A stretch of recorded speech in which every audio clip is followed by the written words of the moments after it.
The arrogant CEO fired his maid. Minutes later, she was the only one who could save his $10 deal. Before we dive into today's story, let us know in the comments where you are listening from today. And if you believe that treating people with respect is more important than the balance in your bank account, make sure to hit that like button. Now, let's begin. To understand the colossal mistake that took place in the penthouse of the Sinclair Tower that morning, you must first understand the man who owned it. Jan Sinclair was a man who demanded absolute, unforgiving perfection from the universe. At 33 years old, he was the founder and CEO of Sinclair Acquisitions, a venture capital firm known for swallowing competitors whole. Jan was brilliant, relentlessly ambitious, and famously arrogant. He treated his life the way he treated his spreadsheets. Every single variable had to be calculated, controlled, and executed flawlessly. He had no tolerance for delays, no patience for excuses, and absolutely no respect for anyone he deemed beneath his intellectual or financial standard. His penthouse, perched 70 stories above the chaotic streets of Manhattan, was a reflection of his soul. It was cold, minimalist, and terrifyingly immaculate. Everything from the imported Italian marble floors to the perfectly aligned art pieces was designed to intimidate, and it was Liana Davis's job to keep it that way. Liana was 26 years old, and she was exhausted. For the past 8 months, she had worked for the elite domestic agency that serviced Jan's penthouse.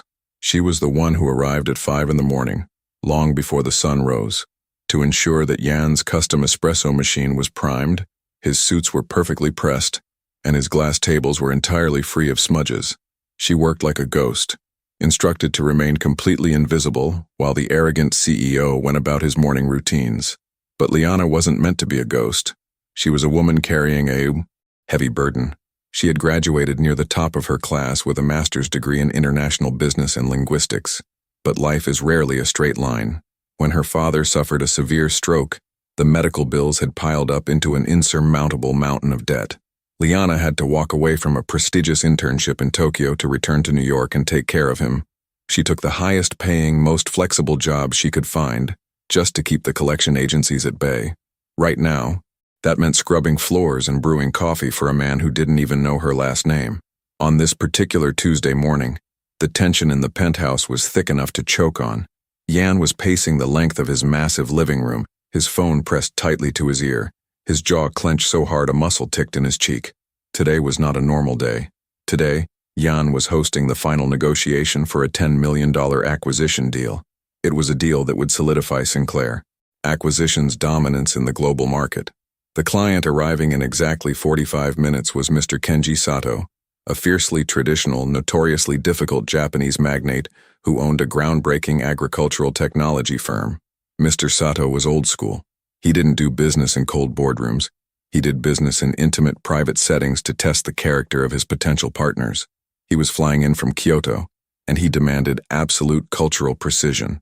"I don't care about the traffic," Jan barked into his phone, his voice echoing off the glass walls. "You are my lead translator. You are the only one who knows the specific technical terminology for this contract. If you are not in my penthouse in 20 minutes, you are entirely finished in this city. Do you understand me?" Jan slammed the phone down on his glass coffee table, letting out a sharp breath of frustration. His translator was stuck in a massive gridlock on the FDR drive. The variable was out of his control, and it was driving him insane. Liana was in the corner of the room, quietly polishing the leaves of a massive indoor ficus tree. She kept her head down, her movements slow and deliberate, desperately trying not to draw his attention. She knew his moods. When Jan Sinclair was stressed, he looked for a target. "You," Jan snapped, his dark, furious eyes snapping toward her. Liana froze, the polishing cloth in her hand. She slowly turned around. "Yes, Mr. Sinclair. Did you organize the dossiers in the study?" he demanded, striding toward her, adjusting the cuffs of his bespoke suit. "Yes, sir," Liana replied, keeping her voice even and professional. "They are placed on the center of the mahogany desk, exactly as you requested, alongside the green tea service for your guests." "And the specific contract addendums?" Jan pressed, his eyes narrowing. "The blue folders. Where are they?" Liana's heart skipped a beat. You asked me to leave the blue folders on the kitchen island, sir, because you said you needed to review them while you ate your breakfast." Yan stopped, closing his eyes and letting out a harsh, dramatic sigh that conveyed his absolute disdain. He marched over to the kitchen island. There, sitting perfectly aligned next to his untouched plate of fruit, were the blue folders. But there was a problem. In her rush to prepare the complicated green tea service that morning, a single, minuscule drop of water had fallen from the kettle. It had landed on the kitchen island, directly beneath the corner of the bottom blue folder. It hadn't damaged the paper. It hadn't ruined the ink. It had simply caused a tiny, barely noticeable wrinkle on the bottom corner of a secondary document. Yan picked up the folder. His sharp eyes immediately caught the imperfection. The silence that followed was terrifying. "What is this?" Yan asked, his voice dropping to a dangerously quiet whisper. He held the folder up by the corner. "Mr. Sinclair, I am so sorry," Liana said immediately, her stomach plummeting. "It was just a drop of condensation from the tea kettle. I wiped the counter, but I must have missed a single drop. It hasn't touched the text." "I don't pay you to make excuses," Yan shouted, his voice cracking like a whip through the quiet penthouse. Liana flinched. Taking a small step backward, Yan threw the folder back onto the marble island with a loud smack. "This is a $10 million contract. I am hosting a man who expects absolute, flawless perfection. A man who looks for any sign of sloppiness as a reason to walk away from a deal. And you leave water damage on his contract? Are you completely incompetent?" "It's just the edge of the paper, sir," Liana tried to reason, her hands trembling slightly by her sides. "I can print a fresh copy in the study right now. It will take 30 seconds. "You are not touching my documents," Yan snarled, his arrogance completely blinding him to reason. He looked at her not as a human being, but as a defective piece of equipment that had malfunctioned in his perfect system. "You are careless. You are sloppy. I explicitly ordered you to ensure this penthouse was immaculate, and you can't even manage to keep water off a table. This is exactly why you scrub floors for a living." The insult hit Liana like a physical blow. The air left her lungs. For 8 months, she had swallowed her pride. She had endured his cold dismissals, his impossible standards, and his utter lack of basic human decency, because she needed the money for her father's medication. But looking at the furious, entitled billionaire standing in front of her, the crushing weight of her exhaustion finally boiled over into a quiet, fierce anger. Liana lifted her chin. She didn't look at the floor anymore. She looked him dead in the eye. "I scrub floors, Mr. Sinclair, because I have a family to take care of," Liana said, her voice trembling with suppressed emotion, yet ringing with undeniable dignity. "I made a mistake, a tiny, fixable mistake, but that does not give you the right to speak to me like I am garbage." Yan looked at her as if a piece of the furniture had just spoken back to him. His jaw tightened in absolute disbelief. No one spoke to him like that. Not his board of directors, not his competitors, and certainly not his maid. "You are fired," Yan said, the words dripping with ice. "Pack whatever pathetic things you have in the utility room and get out of my penthouse. Now." "Gladly," Liana whispered. "I want you gone before my guests step out of the elevator," Yan continued, turning his back on her, completely dismissing her existence. "If Mr. Sato sees a disgruntled maid loitering in my hallway, I will personally ensure the domestic agency blacklists you in this entire state." Liana didn't say another word. She turned on her heel and walked toward the small utility room near the service entrance. Her hands were shaking with a mixture of adrenaline and terrifying anxiety. She had just lost her primary source of income. She didn't know how she was going to pay the pharmacy next week. But as she unpinned the gray apron from her uniform, a small, undeniable spark of relief flickered in her chest. She was finally free of Yan Sinclair, or so she thought. As Liana zipped up her duffel bag and threw it over her shoulder, the soft, melodic chime of the private elevator echoed through the penthouse. Mr. Sato had arrived early. The soft, melodic chime of the private elevator echoed through the massive penthouse, freezing the blood in Yan Sinclair's veins. Mr. Sato was exactly 15 minutes early. To a traditional Japanese businessman of his stature, arriving early was a sign of respect. To Yan, whose lead translator was currently trapped somewhere in Manhattan gridlock, it was an absolute catastrophe. Yan smoothed the lapels of his bespoke suit, took a deep breath, and plastered on the charismatic, untouchable smile that had graced the cover of Forbes magazine. He turned away from the kitchen island completely banishing the existence of the maid he had just fired from his mind, and strode toward the foyer. The polished steel doors of the elevator slid open. Stepping out into the penthouse was Kenji Sato. He was a distinguished man in his late 60s, with silver hair, sharp, intelligent eyes, and a posture that commanded absolute authority. He was not wearing a Western business suit, but rather an impeccably tailored, dark, traditional formal kimono, a clear signal that he expected this negotiation to be conducted with the highest level of cultural reverence. He was flanked by two silent, serious-looking executive assistants. "Mr. Sato," Jan greeted, executing a stiff, slightly awkward bow. He projected confidence, extending his hand. "Welcome to New York. It is an absolute honor to host you in my home." Mr. Sato did not take Jan's hand. He offered a very brief, minimal nod of acknowledgement. His sharp eyes swept over the pristine, cold penthouse, taking in the sterile environment. One of Mr. Sato's assistants stepped forward. "Mr. Sinclair, Mr. Sato wishes to express his gratitude for your hospitality. However, he notes that your cultural liaison and lead interpreter is not present to receive him. It was explicitly agreed upon that this negotiation regarding our proprietary agricultural technology would be conducted in Mr. Sato's native tongue, as a matter of honor and precision." Jan's charismatic smile tightened at the edges. A cold sweat began to prickle at the back of his neck. $10 million was currently standing in his foyer, judging him. "Please convey my deepest apologies to Mr. Sato," Jan said smoothly, desperately trying to salvage the situation. "My translator encountered an unforeseen traffic incident. He is just minutes away. In the meantime, please, allow me to show you to the study. I have prepared a traditional green tea service." The assistant translated the message in rapid, hushed Japanese. Mr. Sato listened, his expression remaining entirely unreadable. When the assistant finished, Mr. Sato looked directly at Jan. The older man spoke in a low, resonant voice, his Japanese sharp and clipped with clear displeasure. The assistant turned back to Jan, his tone apologetic but firm. "Mr. Sato says that in his culture, a man who cannot control his own schedule cannot be trusted to control a $10 million international partnership. Preparation is the foundation of respect. Punctuality is the measure of a man's honor."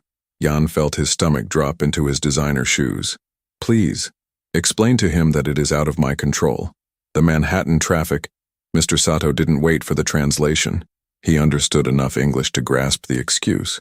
To a man who built an empire on precision, excuses were simply the language of the incompetent. Mr. Sato shook his head slightly, a gesture of profound disappointment. He murmured a brief sentence to his assistants and turned his back on Jan Sinclair, pressing the call button for the elevator. He was leaving. The $10 million deal, the crown jewel of Sinclair Acquisitions' fiscal year, was evaporating right in front of Jan's eyes, all because of a traffic jam. Panic, hot and suffocating, seized Jan's chest. He stepped forward, his cool CEO persona shattering. "Mr. Sato, please wait. We can negotiate in English. I have the contracts."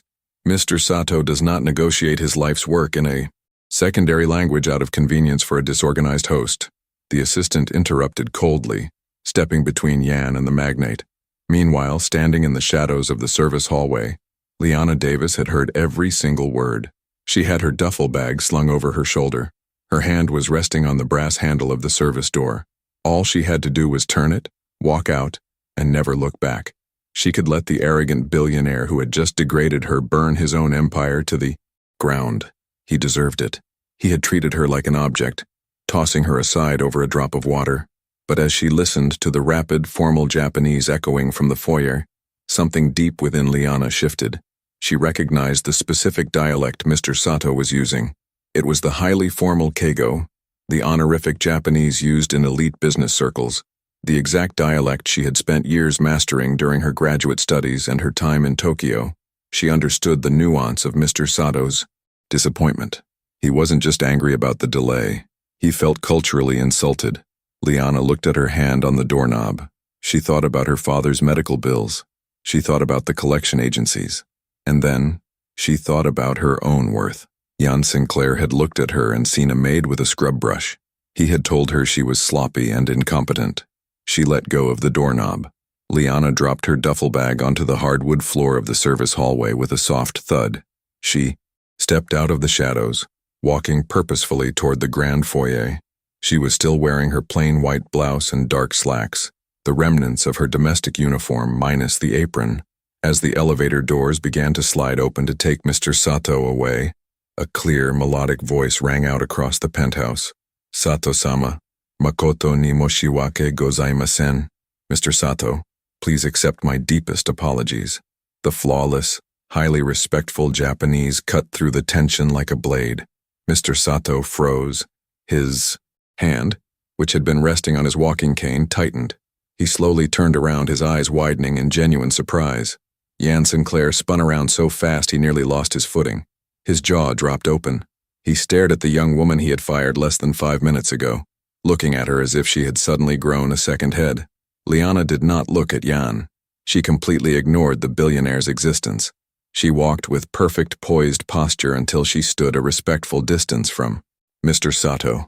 She executed a flawless, deep, 45-degree bow, the Saikure, the most respectful bow possible, reserved for profound apologies and showing absolute reverence. "Please forgive the inexcusable delay," Liana continued in breathtakingly perfect, honorific Japanese, her tone soothing and commanding all at once. "The failing is entirely ours. However, if you would grant us the honor of your patience, I am fully equipped to facilitate today's technical negotiations. I am deeply familiar with the proprietary schematics of your agricultural technology, and it would be my absolute privilege to translate for you." Mr. Sato studied her intensely. The annoyance that had clouded his features completely vanished, replaced by a sharp, calculating curiosity. He noted her humble clothing, but more importantly, he noted the absolute precision of her language. It wasn't the textbook Japanese of a hired corporate translator. It was the nuanced, culturally profound language of someone who truly understood his world. Mr. Sato offered a slow, approving nod, returning a respectful bow of his own. He spoke directly to Liana, a small smile finally touching the corners of his mouth. "Your grasp of Keigo is exceptional, young woman. Where did you study?" Liana smiled warmly, maintaining her respectful posture. "I completed my residency at the University of Tokyo, sir, specifically studying international trade relations and agricultural export linguistics." Mr. Sato chuckled, softly, a sound that made his assistants immediately relax their rigid postures. "Tokyo? Then you must understand the value of a good cup of green tea after a long flight." "I have prepared it myself, Sato-sama," Liana replied graciously. "If you would follow me to the study, the documents are waiting." Mr. Sato gestured for Liana to lead the way. As Liana turned to guide the Japanese magnate toward the study, her eyes finally flicked over to Jan, the mighty, arrogant CEO of Sinclair Acquisitions. Was completely paralyzed. His face was pale, his dark eyes wide with an absolute staggering mixture of shock, confusion, and sudden, terrifying realization. The careless, sloppy maid he had just thrown out of his home was currently escorting a $10 million investor into his own study, single-handedly saving the biggest deal of his career. Liana didn't smile at Jan. She didn't gloat. She simply gave him a cool, brief look that explicitly communicated one undeniable fact. "You need me." Jan swallowed hard, his famous ego shattering into 1,000 pieces on his imported Italian marble floor. He had no choice. He adjusted his suit jacket, closed his mouth, and silently followed his former maid into the room. The power dynamic in the penthouse had just violently, permanently shifted. The atmosphere inside Jan Sinclair's private mahogany study had undergone a massive, terrifying shift. Usually, when Jan sat behind his massive desk, he was the apex predator. He dictated the pace, controlled the numbers, and intimidated the room into submission. But today, sitting across from Mr. Kenji Sato, Jan felt like a passenger in his own life. The steering wheel had been firmly, gracefully taken by a 26-year-old woman wearing the dark slacks of a domestic uniform. Liana didn't just translate, she orchestrated the room. Before a single business term was uttered, she stepped over to the side table where the traditional green tea service was waiting. Jan watched in stunned silence as Liana knelt slightly, executing the pouring of the tea with a fluid, practiced grace that spoke of deep cultural understanding. She presented the first cup to Mr. Sato with both hands, bowing her head. Mr. Sato accepted the cup, inhaling the aroma before taking a slow sip. He closed his eyes, a look of profound satisfaction washing over his weathered face. "Splendid," Mr. Sato murmured in Japanese, placing the cup down. He looked at Liana with genuine admiration. It is rare to find such respect for the old ways in a city that moves as fast as New York. "Mr. Sinclair is very fortunate to have you." Liana offered a modest, deferential smile, translating the compliment to Jan in crisp, perfect English. Jan swallowed hard. "Please tell Mr. Sato that the fortune is entirely mine." The words tasted like ash in his mouth. Less than 20 minutes ago, he had called her garbage. He had told her she belonged on her hands and knees scrubbing his floors. Now, his entire financial future hinged on the translation of those very same lips. He felt a hot, uncomfortable flush of shame creep up the back of his neck, a sensation the arrogant CEO had not experienced in over a decade. The negotiation began. Jan tried to regain his footing, leaning forward and launching into his heavily prepared, aggressive corporate pitch. "Tell Mr. Sato that Sinclair Acquisitions is prepared to inject $10 million into his agricultural technology firm in exchange for a 40% equity stake and exclusive North American distribution rights. Our market analysis projects a massive yield return within the first fiscal quarter." Liana listened to Jan's cold, transactional English. She didn't flinch, but she knew that translating his exact aggressive phrasing to a traditional man like Sato would instantly kill the deal. Mr. Sato didn't care about aggressive market dominance. He cared about legacy, partnership, and honor. So, Liana filtered the billionaire's arrogance. Turning to Mr. Sato, she spoke in a smooth, rhythmic cadence. "Sato-sama, Mr. Sinclair wishes to express his deep admiration for the legacy of your technology. He proposes an investment of $10 million to foster a partnership that would bring your brilliant agricultural advancements to North America. He believes that together, you can cultivate a very prosperous future." Mr. Sato's eyes lit up. He nodded slowly, appreciating the focus on partnership rather than a hostile takeover. Jan, completely oblivious to the fact that Liana had just entirely rewritten his personality to save the deal, watched Mr. Sato's positive reaction with a wave of profound relief. But the real test came when they opened the blue folders. Jan's heart stopped. He remembered the water drop, the tiny wrinkled corner on the secondary document that had caused him to explode and fire Liana. As Mr. Sato flipped through the pages of the contract, analyzing the technical schematics of the soil, hydration algorithms, his finger brushed against the slightly warped corner. Mr. Sato paused. He looked at the imperfection. Jan felt the blood drain completely from his face. This was it. The meticulous, perfectionist magnate was going to see the flaw, take it as an insult to the contract's integrity, and walk away. Jan opened his mouth, desperately trying to formulate an excuse, preparing to throw Liana under the bus to save himself. But before Jan could speak, Liana gently intervened. "Forgive the slight imperfection on that page, Sato-sama," Liana said softly in Japanese, bowing her head in a gesture of sincere humility. "While preparing the tea service for your arrival this morning, I was so focused on ensuring the temperature was perfect for you that a single drop of condensation escaped the kettle. It was my error entirely. Please accept my deepest apologies." Mr. Sato looked up from the folder. He looked at Liana's bowed head, then looked down at the perfectly brewed cup of green tea resting in front of him. The silence stretched for a terrifying 3 seconds. Then Mr. Sato let out a warm, booming laugh. "My dear," Mr. Sato smiled, his eyes crinkling at the corners. "In Japan, we have a concept called wabi-sabi. It is the practice of finding beauty in the imperfect. A machine prints a flawless document, but a drop of water tells me that a human being, a dedicated, careful human being, was working hard to show me hospitality.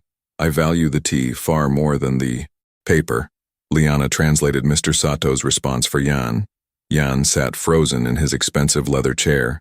He stared at the wrinkled corner of the paper, then at the brilliant, dignified woman sitting next to him.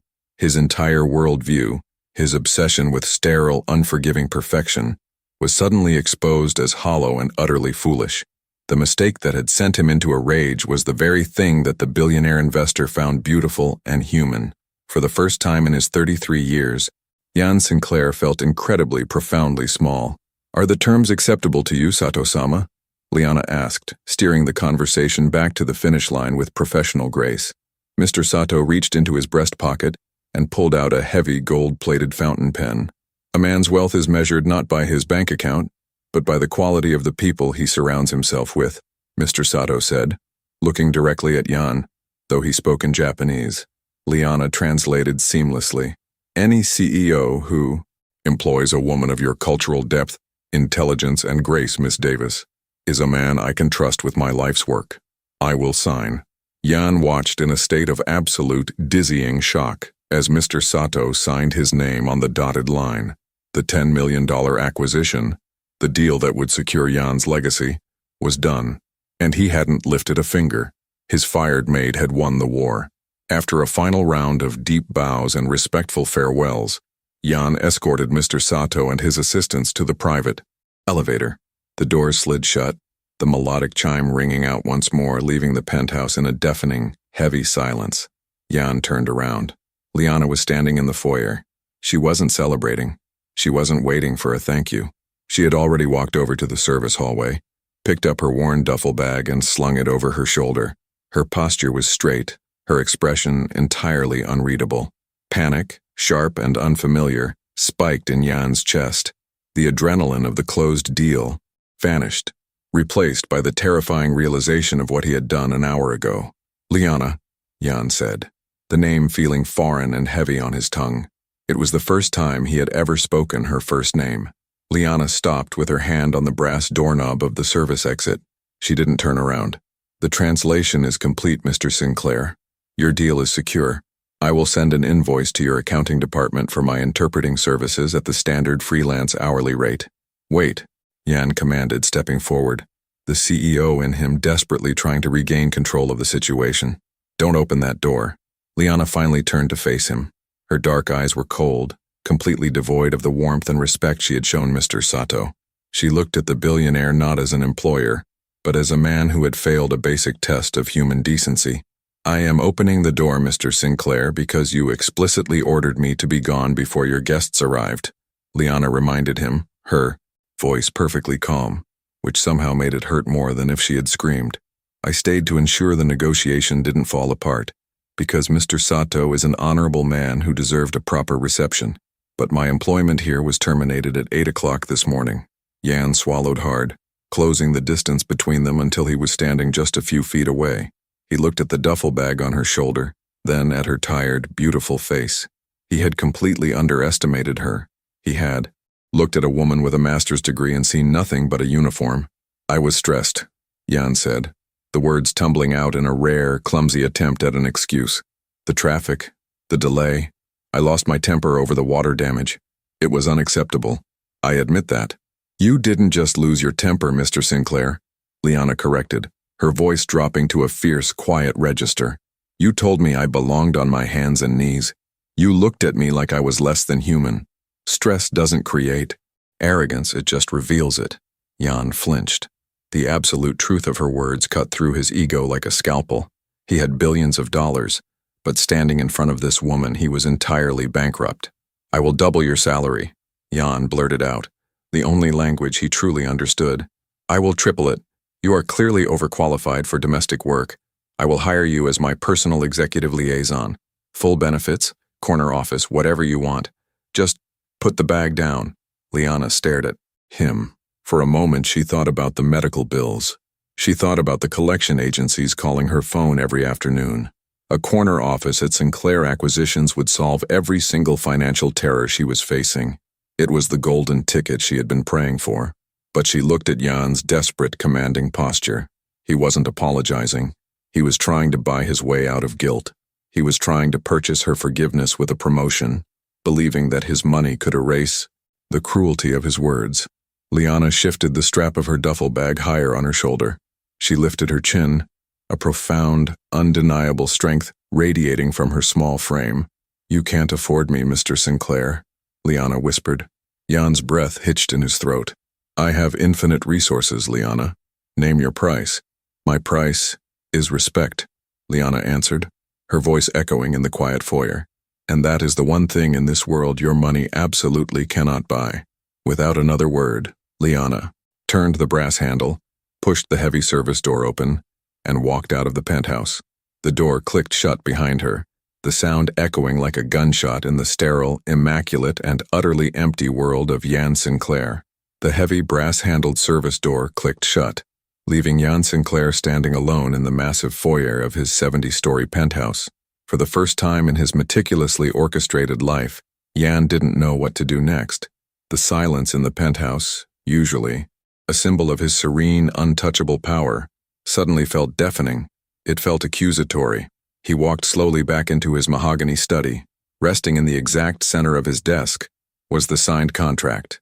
$10 million. The crown jewel of Sinclair Acquisitions' fiscal year. It was a victory that should have had him pouring a glass of his most expensive scotch and calling his board of directors to gloat. Instead, Jan sank heavily into his leather chair and stared at the document. His eyes drifted to the bottom right corner of the secondary page. The wrinkle, the tiny, almost invisible warp in the paper caused by a single drop of water. The mistake that had caused him to scream at a woman who had woken up at 4 a.m. to brew him tea. Mr. Sato's booming laugh echoed in Jan's mind. A machine prints a flawless document, but a drop of water tells me that a human being was working hard to show me hospitality. Jan dragged a hand down his face, a crushing, unfamiliar weight settling into his chest. Guilt. It was a completely foreign emotion to a man who had spent his entire career systematically dismantling his competitors without a second thought. But this wasn't business. This was entirely personal. He had looked at a brilliant, highly educated woman and treated her like dirt on his shoe simply because she was wearing a uniform. He needed to know who she was. Jan grabbed his cell phone and dialed the private number for the director of the elite domestic agency that serviced his building. The director answered on the second ring, her voice trembling slightly, entirely used to Jan's terrifying demands. "Mr. Sinclair," she answered quickly. "I received the notification that Miss Davis's employment was terminated this morning. I assure you a replacement will be sent to your penthouse by tomorrow at dawn." "I don't want a replacement," Jan interrupted, his voice lacking its usual sharp, commanding edge. "I want her file. Send everything you have on Liana Davis to my secure email. Immediately. Sir, if she damaged any property, our insurance will cover."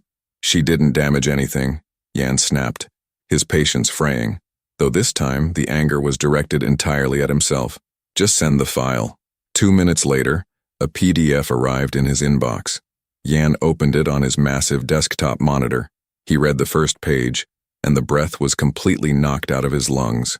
Liana Davis, age 26, master's degree in international business and linguistics from New York University, graduated summa cum laude, residency at the University of Tokyo.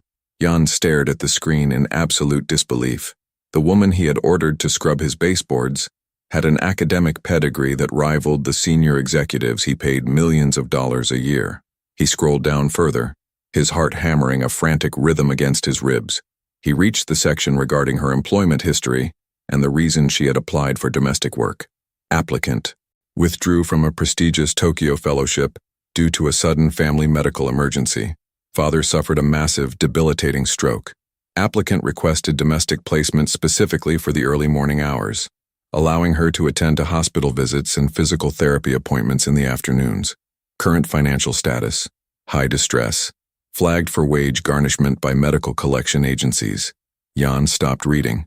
He leaned back in his chair, the plush leather offering no comfort. The reality of what he had done crashed over him like a tidal wave. While he was throwing a tantrum over a drop of condensation on a piece of paper, Liana was fighting a terrifying, exhausting war to keep her father alive. She was drowning in medical debt, swallowing her pride, and enduring his daily arrogance just to afford the medication keeping her family afloat. And what did he do? He fired her. He severed her lifeline because his fragile, perfectionist ego couldn't handle a microscopic flaw. "You absolute coward," Jan whispered to the empty room. He had tried to buy his way out of it. He had offered to double her salary, to give her a corner office, expecting her to fall to her knees in gratitude. But she hadn't. She had looked at his billions and walked away, choosing her dignity over his checkbook. "You can't afford me," she had said. Jan stood up abruptly. He couldn't just sit here. He couldn't just wire money to an account, or have his HR department send a generic Apology letter.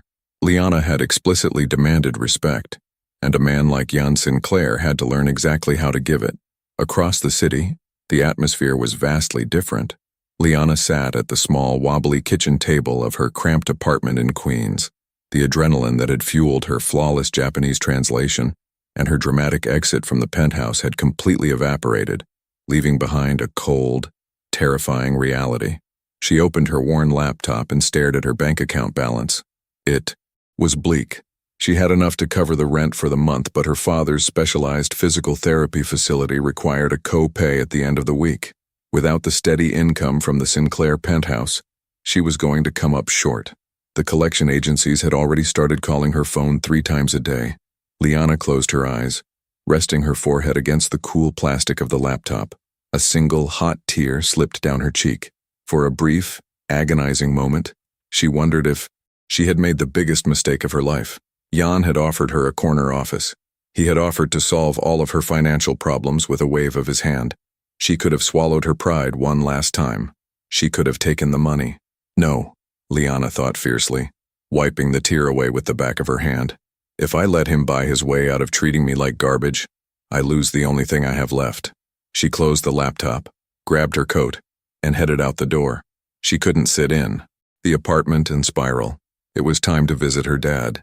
The Oakwood Rehabilitation Center was a modest, underfunded facility on the edge of Brooklyn. It smelled faintly of bleach and boiled vegetables, a stark contrast to the cedar and expensive cologne that permeated Jan's world. Liana walked down the scuffed linoleum hallways, greeting the overworked nurses by name, until she reached room 114. Her father, Thomas, was sitting in a wheelchair by the window, looking out at the gray afternoon sky. The stroke had paralyzed the left side of his body and made his speech slow and difficult, but his eyes were still bright and full of life. "Hi, Dad," Liana said softly, pasting a warm, cheerful smile on her face as she walked into the room. She kissed the top of his head and sat in the plastic chair beside him. "Lily," Thomas managed to say, the corner of his mouth lifting in a lopsided smile. "You're early today? No work?" Liana swallowed the hard lump in her throat. She gently took his right hand, squeezing it reassuringly. "No work today, Dad. The agency gave me the afternoon off. I just wanted to come spend some extra time with you." She spent the next hour reading to him from a worn paperback novel, completely hiding the terror of her unemployment behind a steady, soothing voice. She wouldn't let him worry. She would find another job. She would clean 2 houses if she had to, or take the night shift at a diner. She would make it work. She always did. Meanwhile, a sleek, armored black Maybach was currently navigating the narrow, pothole-riddled streets of Brooklyn, looking entirely out of place among the faded brick apartment buildings and corner bodegas. In the back seat, Jan Sinclair was experiencing a completely new sensation, profound, unsettling nervousness. He had used his vast corporate resources to track down Liana's location. It hadn't taken long for his security team to find the address of the rehabilitation center where she spent her afternoons. But as the luxury car pulled up to the curb outside the modest, aging brick building, Jan hesitated. He was a man who commanded boardrooms. He was comfortable on private jets and in high-stakes negotiations. But stepping out of his world and into the harsh, unforgiving reality of the woman he had wronged felt infinitely more terrifying than any corporate merger. "Wait here," Jan told his driver, his voice unusually tight. Jan stepped out of the Maybach. He was still wearing his flawlessly tailored, $5,000 bespoke suit. He walked through the automatic sliding doors of the clinic, immediately feeling the weight of the stares from the exhausted staff and patients in the waiting room. He approached the front desk. The receptionist, an older woman with tired eyes, blinked at him in surprise. "Can I help you, sir?" "I am looking for Liana Davis," Jan said, ensuring his tone was polite, stripping away the demanding edge he usually employed. "I believe she is visiting her father, Thomas Davis." The receptionist eyed his expensive suit suspiciously. "Are you family?" "No," Jan admitted softly. "I'm a colleague. It's urgent." After a moment of hesitation, the receptionist gave him the room number. Jan walked down the long, fluorescent-lit hallway, every step feeling heavier than the last. He didn't know exactly what he was going to say. He just knew that a generic email and a wire transfer were the tools of a coward, and he refused to be a coward any longer. He stopped. Outside the open door of room 114, Jan stood in the doorway, completely silent, watching the scene unfold inside. Liana was sitting close to her father, holding his hand, laughing softly at something the older man was trying to communicate. The harsh fluorescent light of the hospital room caught the exhaustion in her dark eyes, the dark circles she usually hid so well. She looked tired. She looked fragile. But as she smiled at her father, Jan saw a fierce, unyielding love that radiated from her entire being. This was the woman he had called careless.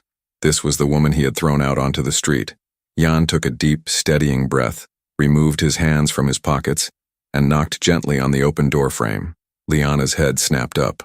When she saw the billionaire CEO standing in the doorway of her father's underfunded rehab room, all the color instantly drained from her face. She dropped her father's hand and stood up so fast, her plastic chair scraped loudly against the linoleum floor. "What are you doing here?" Liana demanded, her voice a harsh, panicked whisper, instantly moving to shield her father from Jan's gaze. "How did you find me?" Jan didn't step into the room. He stayed in the doorway, recognizing that this was her sanctuary, not his. He looked at her defensive posture, the absolute distrust in her eyes, and felt the sharp, undeniable sting of karma. "I used my security team to find the facility," Jan answered honestly, keeping his voice low and calm. "Liana, I didn't come here to intimidate you. I came here because I need to speak with you." "We have nothing to speak about, Mr. Sinclair," Liana said, her eyes flashing with renewed anger. She walked toward the door, intending to push him out into the hallway so her father wouldn't be disturbed. "I told you I'm not accepting your money and I'm not accepting your job offer. Now please leave my family alone." Jan held his ground, but he didn't raise his voice. He didn't try to dominate the space. "I'm not here to offer you a job, Liana," Jan said quietly, looking directly into her eyes. The arrogant, untouchable Ice King was completely gone. In his place was a man stripped bare of his ego, standing in a hospital hallway, holding his own shattered pride in his hands. "Then why are you here?" Liana challenged, her arms crossed tightly over her chest. Jan took a slow breath, the words feeling heavy and entirely foreign on his tongue. "I came here to apologize," Jan said, the absolute sincerity in his voice making Liana freeze. "I read your file. I know about your master's degree. I know about the fellowship you gave up, and I know about your father." Liana's breath hitched, a sudden wave of vulnerability washing over her. He had read her file. He knew everything. "I was blind," Jan continued, his piercing dark eyes unwavering, locking onto hers with a desperate intensity. "I was arrogant, and I was cruel. I looked at a woman who was fighting a war I couldn't even begin to understand, and I degraded you over a drop of water. You saved my legacy today, Liana, and in return I showed you exactly what kind of man I am. A very small one." Liana stared at him, completely speechless. The man standing before her was unrecognizable. The billionaire who had screamed at her this morning was currently standing in a scuffed hospital hallway, publicly admitting his own catastrophic flaws without a single hint of defensiveness. "You told me that my money couldn't buy respect," Ken murmured, taking a half step back, giving her space. "You were absolutely right, so I didn't bring my checkbook. I brought myself, and I am asking you, Liana Davis, to allow me the chance to earn it." Liana stared at the billionaire standing in the doorway. She searched his dark, piercing eyes for any sign of a trick, any hint of the entitled tyrant who had screamed at her over a drop of water just a few hours ago. But there was nothing. Jan Sinclair looked completely, devastatingly sincere. "You want to earn my respect," Liana repeated slowly, her voice barely above a whisper. She crossed her arms tightly over her chest, guarding her heart. "How exactly do you plan to do that, Mr. Sinclair? By throwing another job offer at me to ease your conscience?" "By offering you the position you actually deserve," Jan corrected gently, refusing to back down from her intense gaze. "Not as a favor, not as charity, but because Sinclair Acquisitions has a massive, glaring vulnerability, and you are the only person on the planet qualified to fix it." Liana narrowed her eyes. "What are you talking about?" Jan took a slow breath, stepping slightly to the side so hospital staff could pass them in the narrow hallway. "Kenji Sato signed the contract today because of you, Liana. But a signature is only the beginning. We now have to integrate his traditional Japanese agricultural technology firm with my aggressive Western corporate structure. It is a cultural minefield. If I put my standard executives on this integration, they will insult him within a week, and he will pull the contract. He looked at her, his expression shifting into absolute professional awe. I need a director of Asian markets, Jan stated, the title hanging heavily in the air between them. I need someone with a master's degree in international business, someone who understands the nuance of Keigo, and someone who isn't afraid to look me dead in the eye and tell me when I am being an arrogant fool. Liana's breath hitched. Director of Asian Markets. It wasn't a made-up title to appease her. It was a C-suite executive role. It was exactly what she had spent 6 years of her life studying to achieve before her father's stroke derailed her entire world. You want to hire your former maid as a corporate director? Liana said, a humorless, breathless laugh escaping her lips. Your board of directors will have a collective heart attack. Let them, Jan replied instantly, the fierce, protective CEO, finally surfacing, but this time, he was fighting for her, not against her. I own the controlling shares. I make the decisions. The starting salary is commensurate with the industry standard for a senior director, which is more than enough to clear your debts. He paused, his voice dropping to a softer, incredibly gentle register as he looked past her, glancing briefly at Thomas sitting in the wheelchair. And as a senior executive at Sinclair Acquisitions, Jan added quietly, you will receive our top-tier corporate healthcare package. It includes full coverage for specialized neurological rehabilitation. You can move your father to the Mount Sinai Private Recovery Wing by tomorrow morning. It's not a gift, Liana. It's a standard benefit of the job you are vastly overqualified for. Liana felt the walls she had built around herself begin to violently tremble. She looked at Jan, realizing the sheer magnitude of what he was doing. He wasn't handing her a pile of cash to make himself feel better. He was handing her back her dignity. He was giving her the career she had sacrificed, and he was doing it by acknowledging her brilliance, not her poverty. Tears, hot and sudden, pricked the corners of her eyes. She fiercely blinked them away, lifting her chin. If I agree to this, Liana said, her voice shaking slightly but her posture ironclad, it is strictly business, Mr. Sinclair. I will not brew your coffee. I will not tolerate being spoken to disrespectfully. And if you ever raise your voice at me again, I will walk out of your boardroom and take Mr. Sato's contract with me. Jan actually smiled. It wasn't his famous, charismatic magazine smile. It was a small, genuine, incredibly relieved expression that completely transformed his sharp features. I would expect nothing less, Miss Davis, Jan murmured. He extended his hand toward her, not as a superior, but as an absolute equal. Do we have a deal? Liana looked at his large hand. She took a deep breath, stepping forward and firmly shook it. We have a deal. The transformation of Liana Davis over the next month was nothing short of breathtaking. She moved out of her cramped Queens apartment and into a bright, spacious loft closer to the financial district. Her father was transferred to a state-of-the-art rehabilitation center, where he began making miraculous progress under the care of world-class physical therapists. But the most profound change was the one that happened on the 75th floor of the Sinclair Tower. When Liana stepped out of the executive elevator on her first day, wearing a sharp, tailored navy pantsuit, holding a leather portfolio, the entire office floor stopped and stared. Rumors had been flying for weeks about the mysterious new director of Asian markets. Jan was waiting for her near the glass walls of the main boardroom. When he saw her, his breath caught in his throat. She looked magnificent. She looked like she owned the world. Good morning, Director Davis, Jan greeted her, his voice carrying a warmth that made his nearby executive assistants exchange shocked glances. Good morning, Jan, Liana replied smoothly, stepping into the boardroom. From that moment on, they were an unstoppable force. Liana took complete control of the Sato integration. She navigated the complex cultural nuances of the merger with a brilliant, surgical precision that left the rest of the executive team in awe. She didn't just translate documents, she completely restructured Sinclair Acquisitions' approach to international partnerships, replacing Jan's ruthless aggression with strategic, respectful diplomacy. And Jan changed completely. He stopped demanding impossible perfection. He started listening. When Liana spoke in meetings, Jan didn't interrupt her. He leaned back in his chair, watching her with a look of such profound respect and quiet fascination that the entire board of directors silently took note. He treated her not just as an equal, but as an anchor. But as the weeks bled into months, the strict professional boundary Liana had drawn between them began to blur. It happened late one Thursday evening. The office was completely empty, the city lights glittering outside the floor-to-ceiling windows.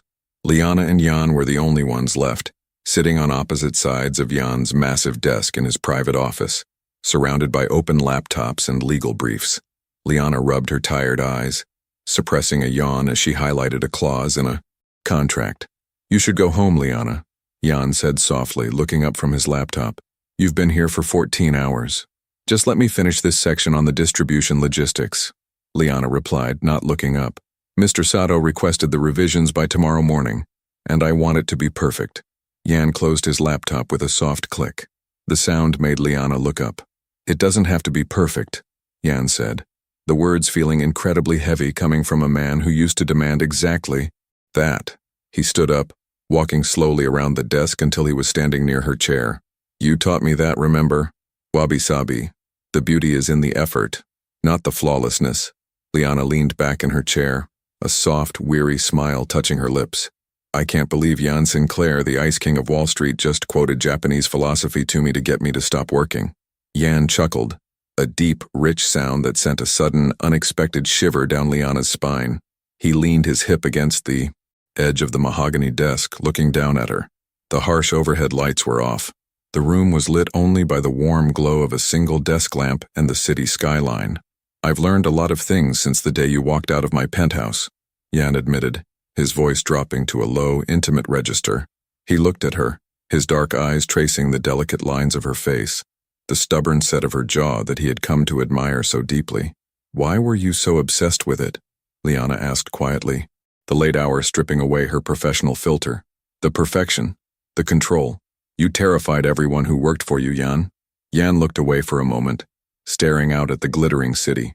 The silence stretched, thick with unspoken truths. When he finally looked back at her, the walls he had spent a lifetime building were completely gone. "Because when I was 19, my father lost everything," Jan confessed, his voice tight with a pain he rarely showed the world. "He was a good man, but he was careless with his contracts.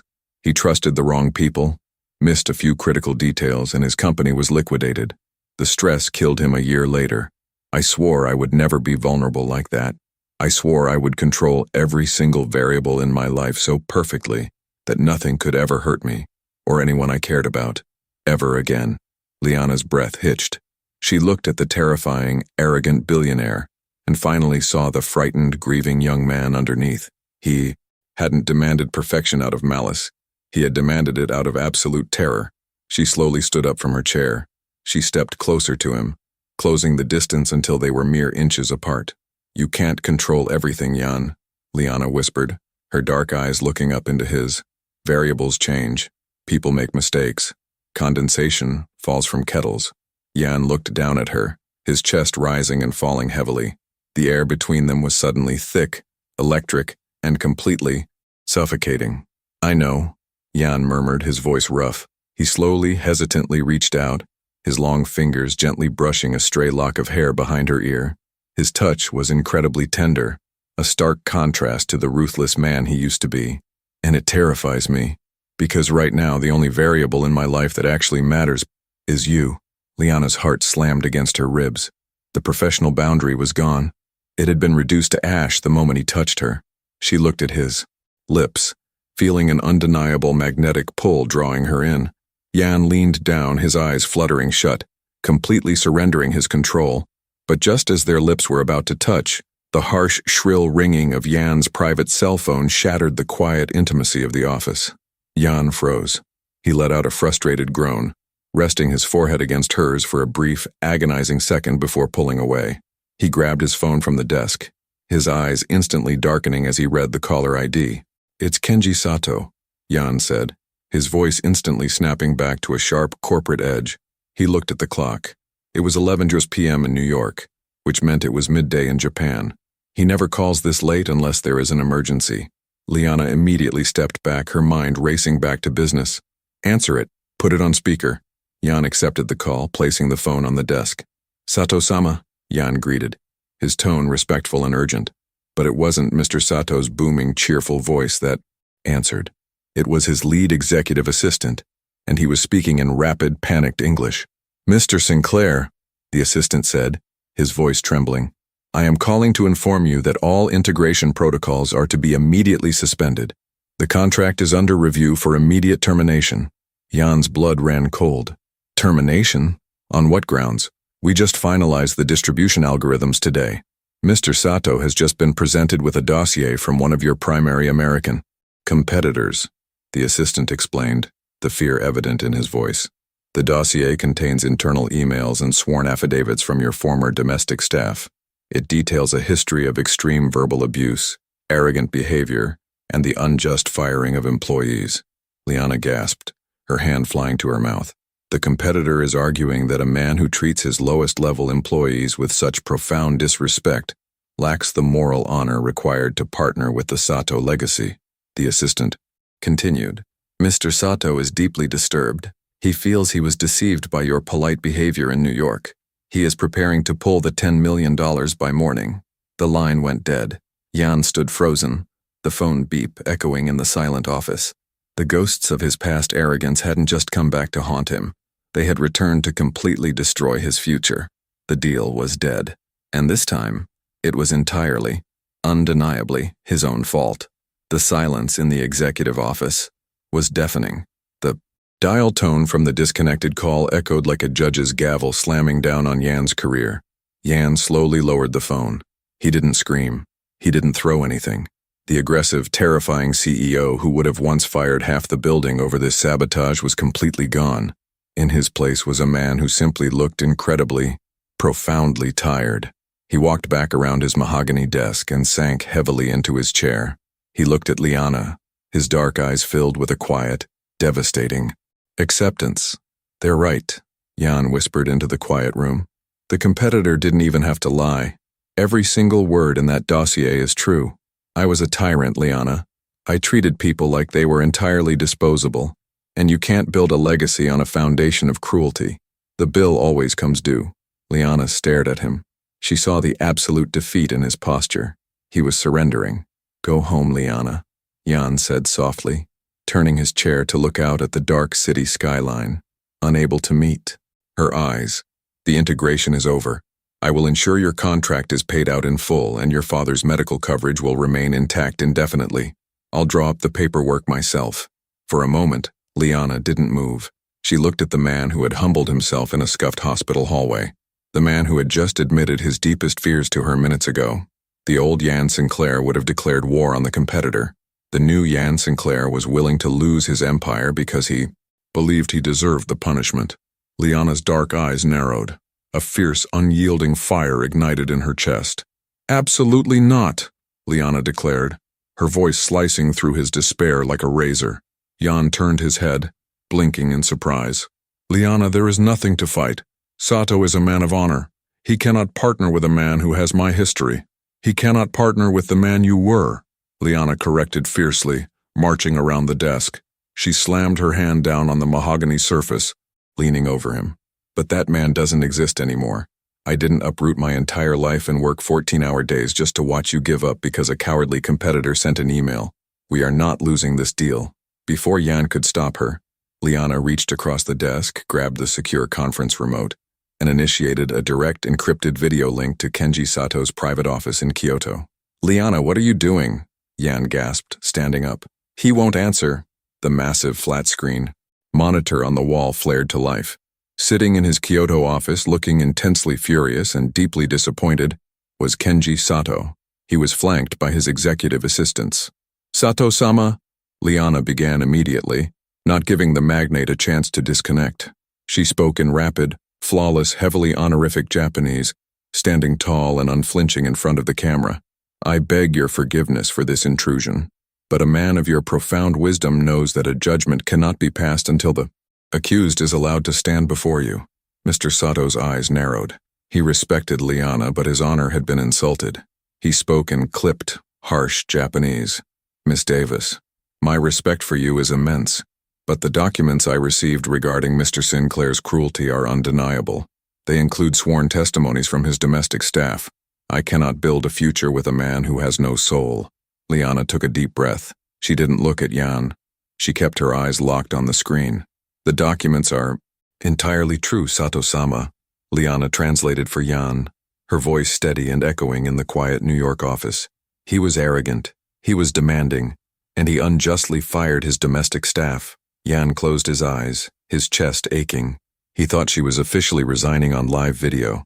But what the competitor's dossier failed to mention, Liana continued, her voice rising with a breathtaking, undeniable power, is the identity of the maid he fired. Mr. Sato frowned, leaning closer to the camera. Her identity? It was me, Liana confessed, the truth dropping like an anvil in the Kyoto office. Mr. Sato froze. His assistants gasped. I was the maid scrubbing his floors, Liana said, her chin lifted high, entirely unashamed of her past. He fired me the very morning you arrived in New York over a drop of condensation on a folder. And yet, you are standing beside him as his director, Mr. Sato murmured, completely stunned. Why? Liana finally turned to look at Jan. The fierce corporate warrior melted away, leaving a woman looking at the man she had come to deeply, profoundly respect. Because, Sato-sama, the true measure of a man's honor is not whether he makes mistakes, but what he does after he realizes he was wrong, Liana said softly. Jan Sinclair didn't try to buy my silence. He tracked me down to a charity hospital where my father was dying. He stood in a hallway, stripped of his ego, and he apologized. He didn't just give me a job, he gave me the power to hold him accountable. The competitor who sent you that dossier operates in the shadows, but Jan Sinclair is standing in the light, completely owning his flaws. She turned back to the camera, delivering the final, devastating blow. You value partnership, Sato-sama. Who would you rather trust with your legacy? A coward who stabs his rivals in the back? Or a man who is strong enough to let the maid he wronged lead his empire? Complete, utter silence stretched across the thousands of miles between New York and Kyoto. Jan stood frozen behind his desk. He was completely overwhelmed by the magnitude of what she had just done. She hadn't just defended his company, she had defended his soul. On the screen, Kenji Sato stared at Liana for a long, calculating minute. Then he looked at Jan. Mr. Sinclair. Sato spoke in heavily accented English, addressing Jan directly for the first time. Is this true?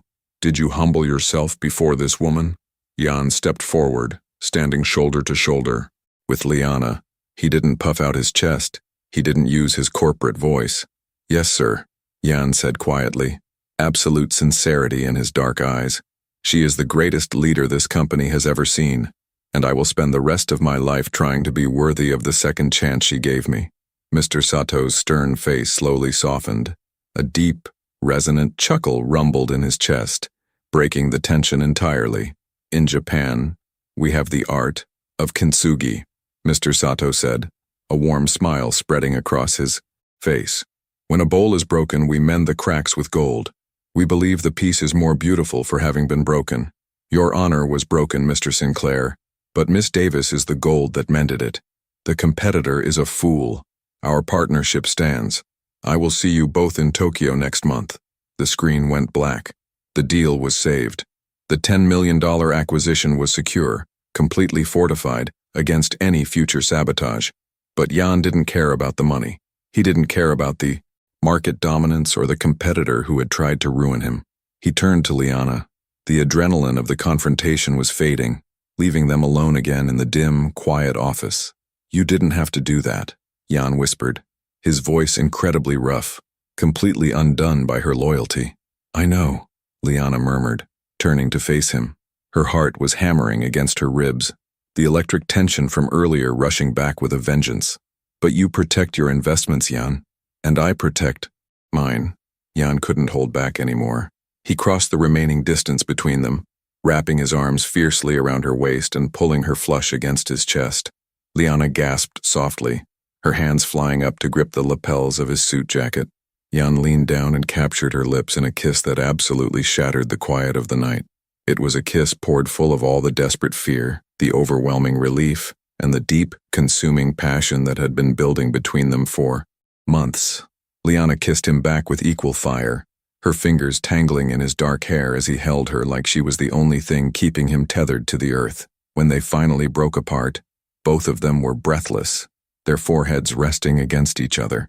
I love you, Jan confessed, the words slipping out easily, stripped of all arrogance. I loved you the moment you stood in my foyer and refused to take my money. You are the only perfect thing in my life, Liana. Liana smiled, a radiant, beautiful expression that lit up the dark office.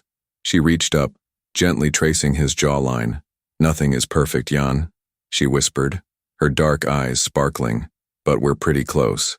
1 year later, the world of Sinclair Acquisitions looked vastly different. The company had completely dominated the Asian markets, but it wasn't known for its ruthless aggression anymore.